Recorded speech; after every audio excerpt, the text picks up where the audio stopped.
నమస్కారం వార్తలకు స్వాగతం ముందుగా ముఖ్యాంశాలు మాజీ CM Jaganmohan Reddy press meet కూటమి ప్రభుత్వంపై విమర్శలు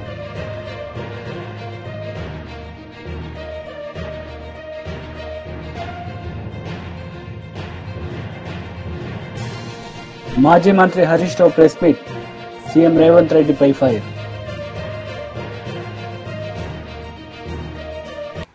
మాజీ సీఎం జగన్ మీడియా సమావేశం నిర్వహించారు. ఈ సందర్భంగా కూటమి ప్రభుత్వంపై ఆయన మండిపడ్డారు. ఇప్పుడు చెప్పిన మాటలు ఏవి కూడా కనిపించవు. ఉన్నదల్లా ఏం కనిపిస్తుంది అని అంటే రెడ్ బుక్ పరిపాలనతో రాజ్యాంగాన్ని తూట్లు పొడచడం కనిపిస్తుంది. రాష్ట్రంలో ఈరోజు ఏం కనిపిస్తూ ఉంటాయి అని అంటే లిక్కర్ స్కాము, శాండ్ స్కాము దగ్గర నుంచి మొదలు పెడితే ప్రతి నియోజకవర్గంలో ప్యాకెట్ క్లబ్బులు, ప్రతి నియోజకవర్గంలోనూ మాఫియాలు, ఏ నియోజకవర్గంలో ఈరోజు ఏ మైనింగ్ యాక్టివిటీ చేయాలన్నా, ఏ పరిశ్రమ నడపాలన్నా ఈరోజు ఎమ్మెల్యేలకు ఇంత, చంద్రబాబుకి ఇంత అని కలెక్షన్ మెకానిజంతో ఒక మాఫియా సామ్రాజ్యం నడుస్తూ ఉంది. ఈరోజు ఒకవైపున అన్ని రకాలుగా రాష్ట్రం వెనకడుగులు వేస్తూ ఉంటే, తిరోగమనంలో రాష్ట్రం ఉంటే, మరోవైపున మనం తీసుకొచ్చిన సంస్కరణలు ఈరోజు కళ్ళ ఎదుటే నీరు గారిపోతా ఉన్న పరిస్థితులు ఈరోజు కనిపిస్తూ ఉన్నాయి. ఎప్పుడూ కూడా రాష్ట్రంలో జరగని విప్లవాత్మక మార్పులు తీసుకురాగలిగాం. ఇంతకుముందు సాధ్యమేనా ఇలాంటి మార్పులు అని అనిపించే పరిస్థితి నుంచి ఇలాంటి గొప్ప మార్పులు సాధ్యము అని చెప్పి చేసి చూపించగలిగాం. మేము తీసుకొచ్చిన ప్రతి మార్పు కూడా నా 3648 కిలోమీటర్ల పాదయాత్రలో చూసిన కష్టాలను, తెలుసుకున్న విషయాలను, వాటికి సొల్యూషన్స్ ఇచ్చే విధంగా మా ప్రభుత్వంలో ప్రతి అడుగు కూడా మేము సొల్యూషన్స్ ఇచ్చే విధంగానే అడుగులు వేశాం. ఆ సొల్యూషన్స్ ఇచ్చే క్రమంలో ప్రతి రంగంలోనూ ఒక రెవల్యూషన్ తీసుకురాగలిగాం. ఆ సొల్యూషన్స్ ఇచ్చే క్రమంలో ఇది సాధ్యం అవుతుందా అనే పరిస్థితి నుంచి సాధ్యం చేసి చూపించగలిగాం. ఎప్పుడు ఊహించని మార్పులు తీసుకురాగలిగాం. డెలివరీ మెకానిజంలో లంచాలు లేకుండా, వివక్ష లేకుండా అసలు గ్రామాలలో ఏదైనా ప్రభుత్వ పథకాలు ఇవ్వగలుగుతామా, ఇవ్వడం సాధ్యమేనా అని అనిపించే పరిస్థితి నుంచి లేదు ఇది సాధ్యమే అని చెప్పి గ్రామ స్వరాజ్యాన్ని తీసుకొచ్చాం. ప్రతి గ్రామంలోనూ సచివాలయ వ్యవస్థ, ప్రతి 50-60 ఇళ్లకు వాలంటీర్ వ్యవస్థ, లంచాలు లేకుండా, వివక్ష లేకుండా ప్రతి పథకము, దాదాపుగా 540 రకాల సేవలు గ్రామంలోనే ఇంటి వద్దకే డోర్ డెలివరీ. గ్రామ స్వరాజ్యానికి నిజమైన అర్థం చెబుతూ వివక్ష లేకుండా, లంచాలు లేకుండా ప్రతి ఇంటికి మంచి చేయగలిగిన పరిస్థితులు ఈ 5 సంవత్సరాలు. దిలావర్పూర్లో ఇథనాల్ పరిశ్రమకు అన్ని అనుమతులు కేటీఆర్ ఇచ్చారని మంత్రి సీతక్క అన్నారు. అనుమతులు ఇచ్చే సమయానికి ఇథనాల్ కంపెనీ డైరెక్టర్ గా తలసాని సాయి ఉన్నారని, ఆమె ఇథనాల్ కంపెనీ మరో డైరెక్టర్ గా పుట్టా సుధాకర్ కుమారుడు ఉన్నారన్నారు. పుట్టా సుధాకర్, తలసాని శ్రీనివాస్ యాదవ్ వియంకులని సీతక్క వెల్లడించారు. గతంలో గ్రామసభ నిర్వహించకుండానే అనుమతులు ఇచ్చారన్న మంత్రి తప్పు చేసి రెచ్చగొట్టి విధ్వంసాలు సృష్టిస్తున్నారని ఆరోపించారు. చిత్తశుద్ది ఉంటే కేటీఆర్ దిలావర్పూర్ రావాలన్న సీతక్క, కంపెనీకి అనుమతులు ఎవరిచ్చారనేది అక్కడే తేలుస్తామన్నారు. వాళ్ళ యొక్క నియంతృత్వానికి అది నిదర్శనం. మేము లగచర్లలో మరి అక్కడ చేసింది గ్రామ సభకు పోతే ఎట్లా లారీ బండలతో కొట్టించారో మీరు చూసిరు. కాబట్టి దాని మీద ప్రజల అభిప్రాయం మేరకు ముందుకు పోవడం జరుగుతుంది.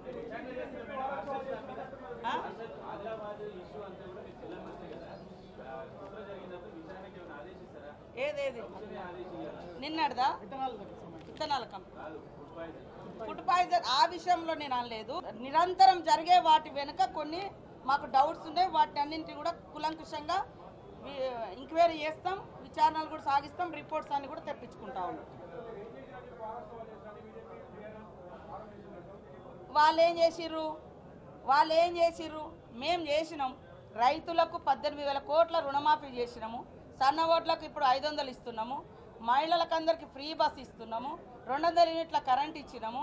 500కే గ్యాస్ సిలిండర్ ఇస్తున్నాము. ఇందిరమ్మ ఇళ్లకు ఆల్రెడీ నిర్మాణానికి కమిటీలు వేస్తున్నాము. ఇట్లా మరి 53,000 1 ఇయర్ కాకముందే 53,000 మందికి నిరుద్యోగులకు ఉద్యోగాలు ఇచ్చినాము. మీరు 10 ఏళ్లల్లా పట్టుమని 1,00,000 మందికి కూడా ఉద్యోగాలు ఇవ్వలేదు. పేదోడు ఎక్కిపోయేటువంటి బస్సుల రేట్లు పెంచిర్రు. పేదింటి బిడ్డకు డైరెక్ట్గా కరెంట్ ఛార్జీలు పెంచిర్రు. ఇవాళ మేము సంబరాలు చేస్తే తప్పు, మీరు దావతులు ఇచ్చి చెరువు గట్ల మీద మేకలు పోయండి అలాయ్ బలాయ్, అది కాదు మేము చేసేది. మేము చేసిన ప్రగతి చెప్పుకుంటున్నాం, చేయాల్సినటువంటి విషయాలను కూడా పబ్లిక్తో డిస్కస్ చేస్తున్నాం. తద్వారా రైతులకు కానీ మహిళలకు కానీ యువతకు కానీ ఒక హోప్ నమ్మకం ఇస్తూ ప్రగతి పదంలో నడవడం కోసం ప్రజల యొక్క సహకారాన్ని తీసుకుంటూ ఈ సభలు నిర్వహించుకోవడం జరుగుతుంది. కానీ వాళ్ళ లెక్క మేకను కొద్దాం అలాయ్ బలాయ్ దిద్దాం ఇంకేదో అక్కడెక్కడ ఫంక్షన్లు చేద్దామని మేము చేయట్లేదు. ప్రగతి పదంగా మా ప్రభుత్వము ఈ యొక్క సభలను నిర్వహిస్తూ ఉంది. అందరూ సహకరించాలని కోరుతా ఉంది. నిన్న మొన్న ఆదిలాబాద్ జిల్లాలోనే ఉమ్మడి ఆదిలాబాద్ జిల్లా ముఖ్యంగా నూతన నిర్మల్ జిల్లాలోనే దిలావర్పూర్ అదేవిధంగా గుండాల గ్రామాల మధ్య ఏర్పాటుకు పర్మిషన్ ఇచ్చినటువంటి బీఆర్ఎస్ ప్రభుత్వ ఆనాటి విధానాలే ఈరోజు మరి అక్కడ నిర్మల్లో జరిగినటువంటి ఘటన. ఆ రోజు 2022 నుంచి వాళ్ళన్నీ కూడా అనుమతులు ఇచ్చి వాళ్ళు చేసినటువంటి దానికి వ్యతిరేకంగా ఇథనాల కంపెనీకి వ్యతిరేకంగా ఆనాటి బీఆర్ఎస్ ప్రభుత్వ విధానానికి వ్యతిరేకంగా ధర్నాలు చేస్తుంటే మరి దాన్ని నిస్సిగ్గుగా ట్విట్టర్లలో పెట్టి మమ్మల్ని బదనం చేస్తూ ఉన్నారు. ఇలా కంపెనీకి పర్మిషన్ ఇచ్చింది ఆనాటి బీఆర్ఎస్ ప్రభుత్వము, బీజేపీ ప్రభుత్వం. కనీసం గ్రామ సభలు కూడా నిర్వహించకుండా ఇండస్ట్రియల్ మినిస్టర్గా ఉన్నటువంటి కేటీఆర్ గారు మరి బీజేపీ ప్రభుత్వాన్ని అదేవిధంగా ఇక్కడ కేసీఆర్ గారు సంతకాలను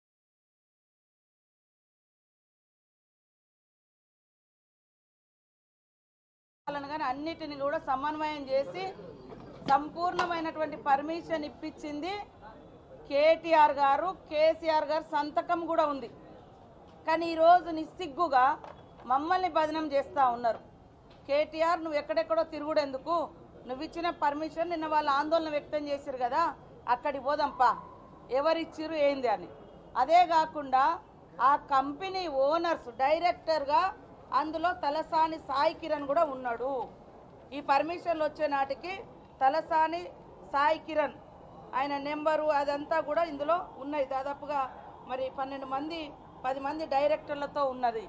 ఇంకొకరు పుట్టా సుధాకర్ బిడ్డను తలసాని శ్రీనివాస్ యాదవ్, మొత్తానికైతే వీళ్ళ బిడ్డను వాళ్ళ బిడ్డను వీళ్ళకు, ఈ అంకులు కడప జిల్లాకు సంబంధించినటువంటి పుట్టా సుధాకర్ కొడుకు ఇందులో డైరెక్టరు. ఇక్కడ తలసాని శ్రీనివాస్ యాదవ్ కొడుకు ఇలా డైరెక్టరు. ఆనాడు బీజేపీ ప్రభుత్వము ఎలాంటి గ్రామ సభలకు కూడా అవసరం లేదు అని వాళ్లకు మొత్తం కట్టబెట్టింది. దాన్ని సమన్వయం చేసింది కేటీఆర్. ఇక్కడ రాష్ట్రంలో అన్ని సంతకాలు పెట్టి సంపూర్ణమైనటువంటి పొల్యూషన్తో సహా అన్ని పర్మిషన్లు ఇచ్చింది మరి ఆనాటి బీఆర్ఎస్ కేసీఆర్ సంతకంతో. మళ్ళా నిస్సిగ్గుగా ప్రజల్ని తప్పుదోవ పట్టించేటువంటి ఇంత చిల్లర రాజకీయాలు, ఇంత కుళ్ళు రాజకీయాలు అవసరమా? మీరు నిజంగా మీకు ప్రజల మీద అంత ప్రేమ ఉన్నోళ్ళైతే, అంత గొప్పగా ఆలోచించే వాళ్ళైతే మరి మీరు ఎందుకు ఇచ్చిరు ఇవన్నీ పర్మిషన్లు? దిలావర్పూర్లో ఏర్పాటు చేయతలపెట్టిన ఇథనాల్ పరిశ్రమకు తమ కుటుంబానికి ఎటువంటి సంబంధం లేదని మాజీ మంత్రి బీఆర్ఎస్ సీనియర్ నేత తలసాని శ్రీనివాస్ యాదవ్ స్పష్టం చేశారు. బాధ్యతలు కలిగిన వ్యక్తులు ఆధారాలు లేకుండా వ్యాఖ్యలు చేయడం సరికాదంటూ హితవు పలికారు. తెలంగాణ భవన్లో మీడియా సమావేశంలో మాట్లాడిన తలసాని ప్రధాన ప్రతిపక్షంగా రైతుల పక్షాన పోరాడతామని తెలిపారు. న్యాయపరంగా ఎదుర్కొంటామని తలసాని స్పష్టం చేశారు. అక్కడ కంపెనీ రావద్దని వాళ్ళు రోడ్ల మీదకి ఎందుకు వచ్చినారో అది పరిష్కారం చేస్తే బాగుంటుంది. కానీ ఏదో టీఆర్ఎస్ పార్టీనే టార్గెట్ చేయాలి, మమ్మల్నే టార్గెట్ చేయాలి అనే సంకల్పం నిన్న మాట్లాడడం అది మంచి పద్ధతి కాదు. మీరు మాట్లాడేటప్పుడు అన్ని విషయాలు తెలుసుకోవాలి. ఫస్ట్ ఎలిగేషన్ చేసేటప్పుడు మీరు అన్ని విషయాలు తెలుసుకొని మీరు విమర్శ చేస్తే బాగుంటుంది. ఏది తెలియకుండా ministry of environment and forest government of India permissions ఇచ్చేది గవర్నమెంట్ ఆఫ్ ఇండియా, అది కూడా తెలియకుండా రాష్ట్ర ప్రభుత్వం ఏదో చేసిందని చెప్పి నేనేదో దాంట్లో క్యాబినెట్లో ఉన్నా అని చెప్పి గట్లా మాట్లాడుతున్నారు. ఇది మంచి పద్ధతి కాదు. మీరు అందుకే ప్రజలలో అబాస్ పాలవుతున్నారు. ప్రతి దాంట్లో కూడా మీరు అనవసరంగా పనికిరాని విషయాలు మాట్లాడి తెలియని విషయాలు మాట్లాడి అబాస్ పాలు కావద్దు అని చెప్పి నేను ఈ సందర్భంగా తెలియజేస్తున్నా. ఇదంతా కూడా చెప్పే అవసరం లేదు. మీరు అనవసరంగా లేనిపోని అంశాలనన్నీ లేని ఉన్నట్టు చెప్పేటువంటి ప్రయత్నం చేయడం దుర్మార్గమైనటువంటి చర్య. రైతులు ఇబ్బంది పడుతున్నారు, వాళ్ళకి న్యాయం చేయండి. రైతులు ఎందుకు ఇబ్బంది పడుతున్నారు, ఎందుకు రోడ్ల మీదకి వస్తున్నారు, వాళ్ళకి న్యాయం చేయండి. అది వదిలిపెట్టి మీరు ఈ పనికిరాని ఎలిగేషన్స్ పెట్టవలసి రెండోది లేనిపోని క్రియేట్ చేయవలసినటువంటి అవసరం లేదని చెప్పి తెలియజేస్తాను.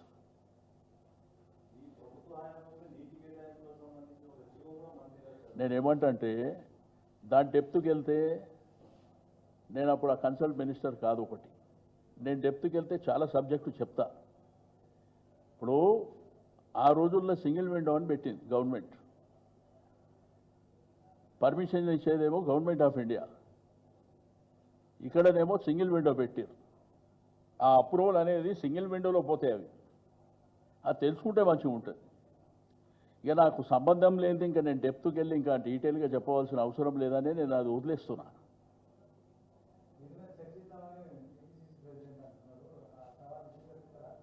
%100 సవాల్ ఏమంటున్నా, నేడుకంటే ఆడికి ఎక్కడంటే అక్కడ.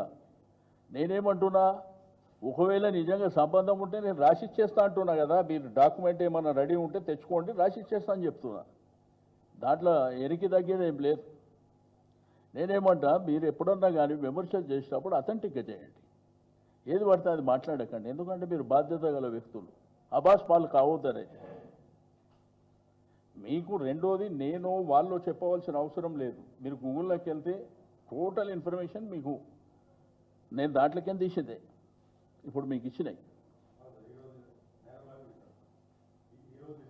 అదే అన్నా, నేను తీసిన దాంట్లోకే చెప్తున్నా. ఇదే పెద్ద సీక్రెట్ కాదు, దాపరికం కాదు, దాచుకునేది కాదు. క్లియర్గా దీంట్లో చూడండి. వాళ్ళు ఎప్పుడు జాయిన్ అయ్యారు, ఎప్పుడు రాజీనామా చేసి పక్కనే ఉన్నది. దాని పక్కనే అది వర్కౌట్ కాదని చెప్పి తప్పుకున్నారు అప్పుడే. ఇది ఇప్పుడు కాదు, 8 సంవత్సరాల క్రితం. ఇప్పుడు లేటెస్ట్గా జరుగుతున్న డెవలప్మెంట్ గురించి చెప్పమంటే, రాష్ట్రాన్ని మాజీ ముఖ్యమంత్రి కేసీఆర్ కుక్కలు చెంపిన విస్తరిలా అప్పులపాలు చేశారని రోడ్లు, భవనాలు, సినిమాటోగ్రఫీ మంత్రి కోమటిరెడ్డి వెంకటరెడ్డి అన్నారు. మహాత్మా జ్యోతిబా పూలే 134వ వర్ధంతి సందర్భంగా నల్గొండలోని క్లాక్ టవర్ సెంటర్లో పూలే విగ్రహానికి పూలమాల వేసి మంత్రి నివాళులర్పించారు. తెలంగాణ రాష్ట్రం అప్పులపాలు చేసి మొత్తం కుక్కలు చెప్పిన విస్తరలాగా చేసి ఈ రాష్ట్రాన్ని ఎక్కడ చూసినా అప్పులే, ఇరిగేషన్లో బకాయిలే, ఇళ్లలో బకాయిలే. ఒక్క ఇల్లు కట్టకుండా 7 లక్షల కోట్లు అప్పు చేసి ఆయన ఫామ్ హౌస్ లో పండుకుంటాడు. మోడీ గారు విదేశాలలో తిరుగుకుంటూ గ్యాస్ సిలిండర్ నెలకు 100 రూపాయలు పెంచుతారు, డీజిల్ రేటు, పెట్రోల్ రేటు ఇష్టం ఉన్నట్టు పెంచుకుంటారు. దాన్ని మేము భరిస్తూ ఈ రోజు మీరు సబ్సిడీ ఇస్తుంటే మా మీద కామెంట్ చేయడం, మోడీ విమర్శలు తీవ్రంగా ఖండిస్తాం. కేసీఆర్ మాట్లాడితే కేసీఆర్ గురుకులాలకు పోదామంటే నేను కూడా ఆయన గురుకులాలకు వస్తా. బీజేపీ మహిళా లీడర్ రాణి రుద్రమ మీడియా సమావేశం నిర్వహించారు. ఈ సందర్భంగా సీఎం రేవంత్ రెడ్డిపై ఆమె మండిపడ్డారు. కొత్త తరహా ఉత్సవాలను నిర్వహిస్తున్నారు. అంటే ఏం చేయకుండానే సంబరాలు చేసుకోవటం అన్నమాట. విజయోత్సవాల పేరుతోటి రేవంత్ రెడ్డి గారి ప్రభుత్వం చేస్తున్నటువంటి ఉత్సవాలను వాళ్ళు రైతులను మోసం చేసినటువంటి మోసాల ఉత్సవాలుగా చేసుకోవాలి. ఒక 2 సంవత్సరాల క్రితం వరంగల్లో రైతు డిక్లరేషన్ పేరుతోటి ఆనాడు ప్రతిపక్షంలో ఉన్నటువంటి కాంగ్రెస్ పార్టీ, పిసిసి అధ్యక్షుడి స్థానంలో ఉన్నటువంటి రేవంత్ రెడ్డి గారి అధ్యక్షతన రాహుల్ గాంధీ గారు ముఖ్య అతిథిగా రైతు సంఘర్షణ సభ పేరుతోటి ఒక సభ పెట్టి తెలంగాణ రాష్ట్రంలో ఉన్నటువంటి రైతులందరినీ కూడా నయవంచన చేసి మోసం చేసి రైతు డిక్లరేషన్ పేరుతోటి ఒక 9 హామీలనిచ్చి రైతుల తోటి ఓట్లేయించుకొని అధికారంలోకి వచ్చి సంవత్సర కాలంగా ఒక్క హామీ కూడా నెరవేర్చకుండా ఇవాళ 3 రోజుల పాటు ఉత్సవాలు నిర్వహిస్తున్నారు. మరి ఈ విజయోత్సవాలు ఎవరి కోసం? ఎందుకంటే తెలంగాణలో ఒక సామెత చెప్తుండరు, ఎద్దేడ్చిన యవశం రైతేడ్చిన రాజ్యం బాగుపడదు అని. ఇవాళ తెలంగాణలో వ్యవసాయం చేస్తున్నటువంటి రైతులు 6 గాలం తిప్పలబడి దుక్కి దున్ని ఇత్తనాలేసి పంట పండించి ఆ పంటను అమ్ముకొని కూడా సరైనటువంటి మద్దతు ధరలు రాక, బోనస్ అందక, కొనుగోలు కేంద్రాలు లేక, వీళ్ళు ఇచ్చినటువంటి హామీలేవి నెరవేరక ఇవాళ అయ్యో రామచంద్ర అని చెప్పి గోసపడుతుంటే కాంగ్రెస్ పార్టీలో ఉన్నటువంటి కాంగ్రెస్ పార్టీ నాయకులు, ప్రభుత్వంలో ఉన్నటువంటి వివిధ హోదాలలో ఉన్నటువంటి నాయకులంతా కలిసి విజయోత్సవాలు మాత్రం చేసుకుంటున్నారు. మేము ఒకటే డిమాండ్ చేస్తున్నాం రేవంత్ రెడ్డి గారి ప్రభుత్వాన్ని, మీకు కొంచెమన్నా సిగ్గు ఉంటే, కొంచెమన్నా 2 సంవత్సరాల క్రితం ఏ రాహుల్ గాంధీ గారిని అయితే తీసుకొచ్చి వరంగల్లో రైతు డిక్లరేషన్ చేయించినారో ఇవాళ మళ్ళా అదే రాహుల్ గాంధీ గారిని తీసుకొచ్చి వారితోటి తెలంగాణ రాష్ట్ర రైతులందరికీ కూడా క్షమాపణ చెప్పించి మీరు విజయోత్సవాలు తప్పుడు కేసులపై భయపడేది లేదని, ఆ బాలికకు న్యాయం జరగాలన్నదే మా ఆకాంక్ష అని వైఎస్ఆర్సీపీ పార్టీ రాష్ట్ర ప్రధాన కార్యదర్శి చెవిరెడ్డి భాస్కర్ రెడ్డి స్పష్టం చేశారు. తిరుపతి పోలీసులు తనపై నమోదు చేసిన తప్పుడు కేసులపై న్యాయ పోరాటానికి సిద్దంగా ఉన్నట్లు ఆయన ప్రకటించారు. తన ప్రతిష్టను భంగం కలిగించేలా పోక్సో, ఎస్సీ ఎస్టీ, ఐటీ యాక్ట్లతో 11 సెక్షన్లతో కేసు నమోదు చేశారని ఆయన తెలిపారు. అందుకు బాధ్యులైన పోలీసు అధికారులపై పరువు నష్టం దావా వేస్తానని వెల్లడించారు. తిరుపతి ఎస్పీ, అడిషనల్ ఎస్పీలు కావాలని తనపై నమోదు చేసిన కేసులను కోర్టులో సవాల్ చేస్తానని చెప్పారు. బుధవారం వైఎస్ఆర్సీపీ కేంద్ర కార్యాలయంలో పార్టీ రాష్ట్ర ప్రధాన కార్యదర్శి చెవిరెడ్డి భాస్కర్ రెడ్డి మీడియాతో మాట్లాడారు.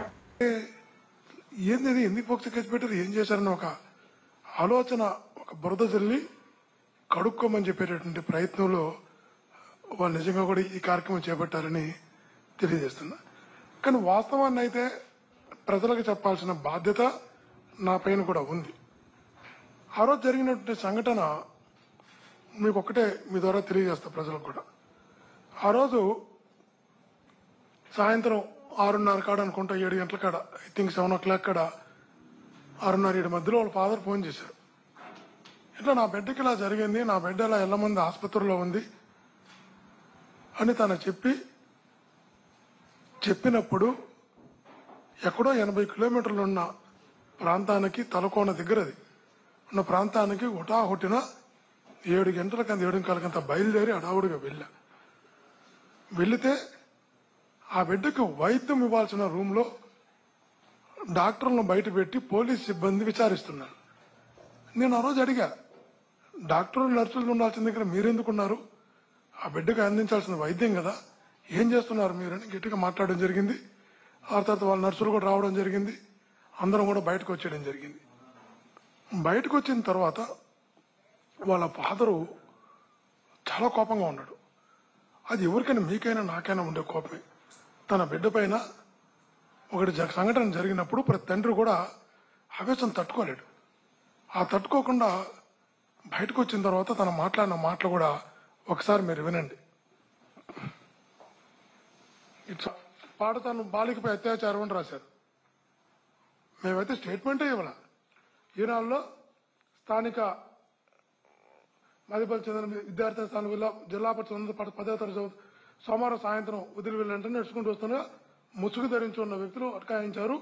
బాలిక ప్రతిఘటించగా సంపేతాన్ని బెదిరించి ఆమె పొదల్లోకి తీసుకెళ్లారు. మత్తుమంది ఇచ్చి హత్యారు చేసినట్లు ఈనాడులో రాశారు. ఇప్పుడు ఈనాడు మీద కూడా కేసు పెడతారా? పోక్సో యాక్ట్ చాలా ఛానళ్ళు రాసినాయి, అన్ని ఛానళ్ళు రాసినాయి. ఆ ఛానల్ పైన పెడతారా? ఆంధ్రప్రభలో రాశారు బాలికపై లైంగిక దాడి అని. ఆంధ్రప్రభ మీద కేసు పెడతారా? ఆలోచించాలా. అక్కడ మనం గుర్తుంచుకోండి, మనసా వాచా కర్మణ ఆ బిడ్డకు మంచి జరగాలని కోరుకున్నాం, న్యాయం జరగాలని కోరుకున్నాం. ఆ బిడ్డకు మంచి జరగడం కోసం ఆసుపత్రికి తీసుకెళ్లి చేర్చాం. ఆ బిడ్డకు మంచి వైద్యం అందించే ప్రయత్నం చేశాం. ఈరోజు ఆ బిడ్డను ఎవరైతే ఇబ్బంది పెట్టారో వాళ్ళని శిక్షించాలని మనస్ఫూర్తిగా కోరుకుంటున్నాం. మేము ఏ తప్పు చేయలేదు కాబట్టి మాకు అందులో పాప వీతింది. నాకైతే కర్మ సిద్ధాంతం నమ్మేటటువంటి వాడిని తప్పు చేయను, తప్పు చేసే ప్రసక్తే ప్రయత్నం కూడా చేయను. కాబట్టి మాకు నేచర్ గాడ్ సపోర్ట్ ఉంటాడు. మీకు ఒకటే చెప్తున్నా, ఇట్లాంటి కేసులు పెట్టి పోక్సో యాక్ట్లు కానీ, ఎస్సీ ఎస్టీ యాక్ట్లు కానీ, ఆర్టీ యాక్ట్లు కానీ. బీజేపీ లీడర్ కోసం వెంకటేశ్వర్లు మీడియా సమావేశం నిర్వహించారు. ఈ సందర్భంగా ఆయన మాట్లాడారు.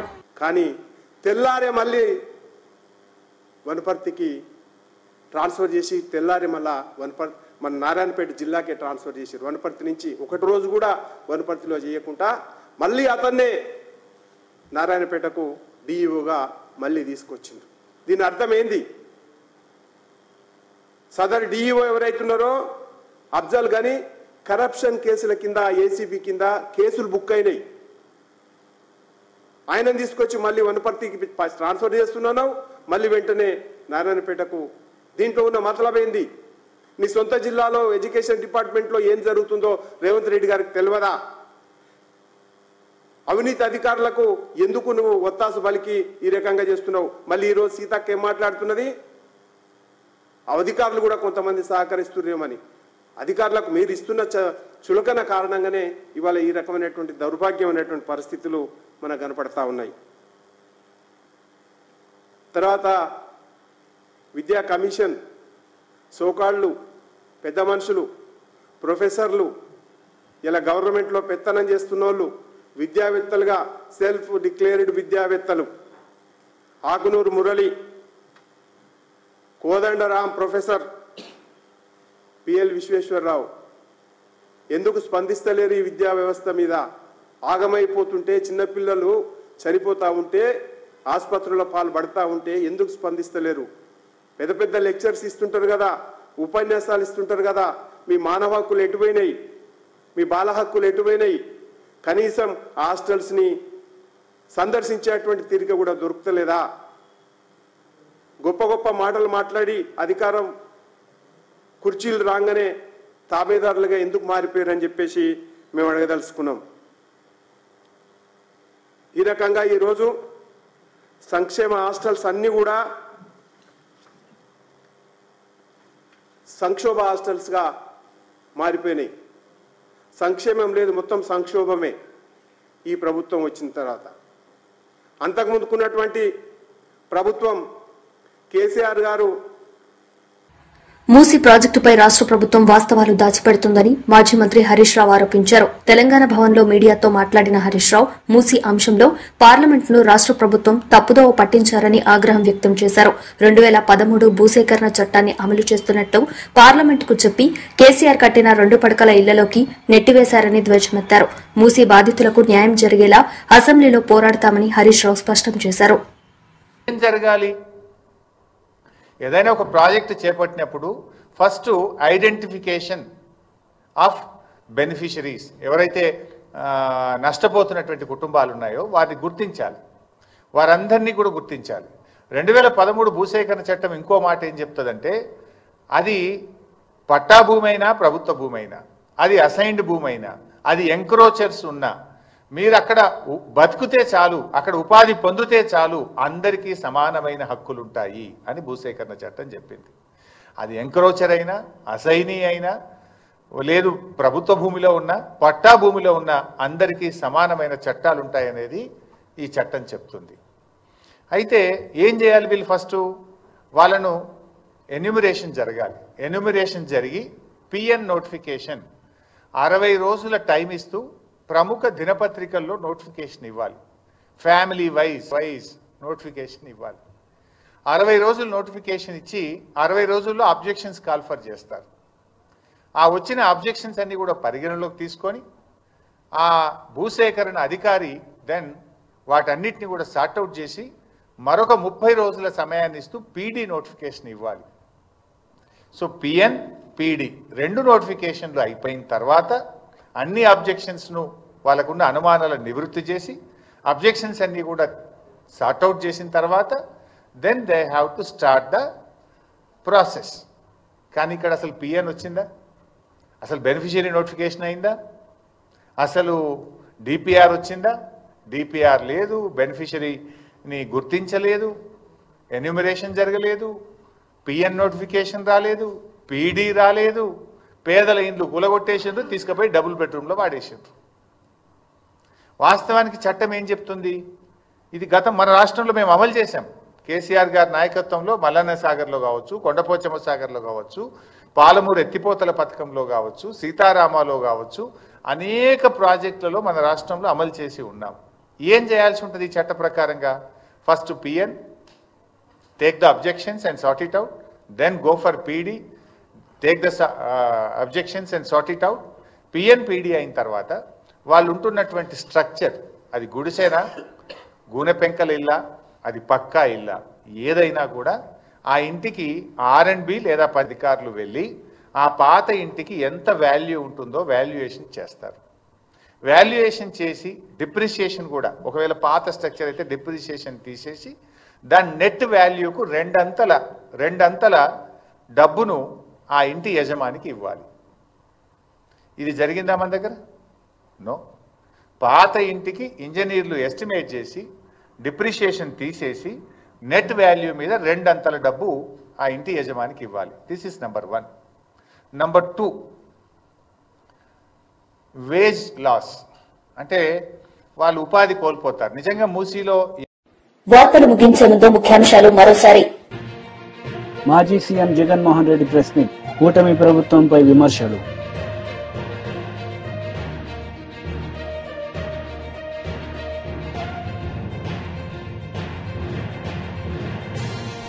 మాజీ మంత్రి Harish Rao press meet, CM Revanth రెడ్డిపై ఫైర్. ఈ వార్తలు ఇంతటితో సమాప్తం. తిరిగి ప్రసారమయ్యే వార్తల్లో మళ్ళీ కలుద్దాం. అంతవరకు సెలవు. నమస్తే.